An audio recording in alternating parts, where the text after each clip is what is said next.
Interior Masjid Agung An-Nur di Kompleks Perkantoran Terpadu Tanjung Senai akan dilakukan renovasi. Walaupun kini sudah menduplikasi pintu Masjid Nabawi di Madinah dan Ka'bah di Makkah. Dikemukakan Bupati Pancawijaya Akbar, direncanakan Masjid Agung An-Nur akan kembali direnovasi ke 3 tahap lagi untuk membuat Masjid Agung An-Nur cantik dan indah dan banyak dikunjungi masyarakat.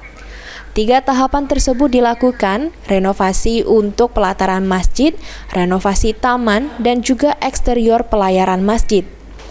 Sebelumnya Masjid An-Nur baru saja direnovasi dengan biaya yang dihabiskan lebih dari 18 miliar rupiah.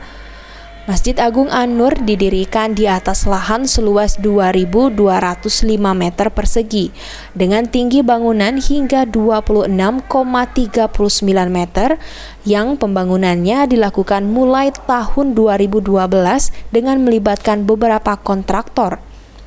Pasca renovasi Masjid An-Nur kembali digunakan mulai 1 Ramadan 1445 Hijriah. Masjid An-Nur Tanjung Senai mulai digunakan kembali untuk aktivitas ibadah. Ahmad Romawi, PAL TV.